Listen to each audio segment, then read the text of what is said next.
Okay, so on to question number 15, sorry. How do you dilute a solution? So first I'll write out the definition of dilution.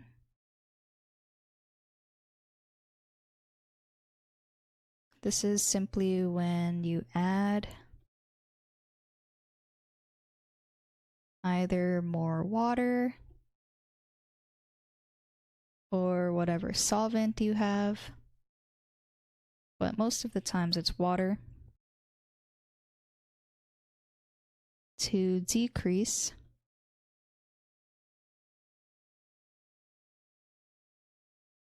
the concentration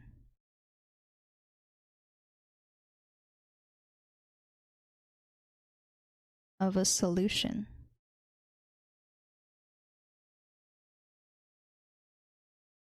So when we add more water to an existing solution, basically we can recall that the number of moles stays the same.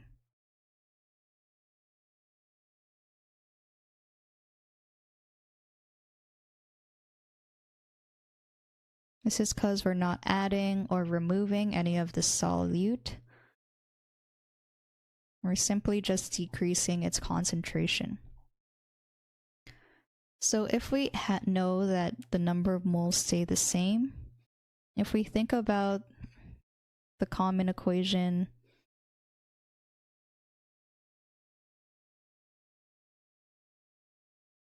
where C equals N over V, we can rewrite this as N is equal to concentration times volume.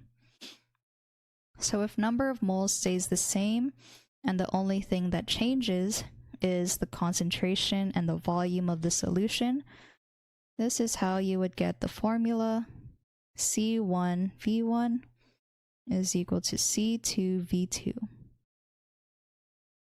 So this can also be written as the concentration of your initial solution times the volume of your initial solution is equal to the concentration of your final solution times the volume of your final solution.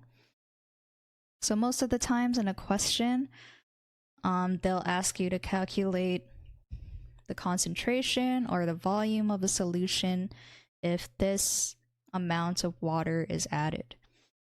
So the C1V1 equals C2V2 is just an easy way of finding out your new concentration or volume. So let's see what our junior tutor said. Just to review, we define solution as homogeneous mixtures, which means that its composition is uniform throughout its entire volume. Solutions are made by mixing a solvent and a solute. The solvent is the medium in which the solute is mixed.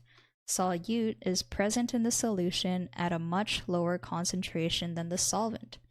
The relative amount of solution component is called the concentration, which is often presented in molarity, which is equal to moles per liter.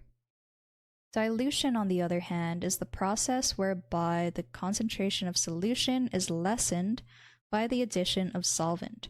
This is done if we want to dilute a stock solution, which is a much purer version of the solution, by adding solvent to reach the specific concentration we want. The number of solvent needed is computed using the formula C1V1 equals C2V2. Then they say C1 concentration of your stock, V1 volume of the stock solution, C2 concentration of new solution, V2 volume of the new solution. Okay, so they also have an example. Find the volume of 1 mole per liter stock solution needed to make 10 milliliters of 0.5 mole per liter solution. Using the formula given above, our initial concentration is 1 mole per liter, and we're trying to solve for the initial volume. The new concentration is 0.5 moles per liter, and the new volume is 10 milliliters. So then they just solved for V1 and got 5 milliliters. Okay, so this solution is correct. And they also gave a nice example.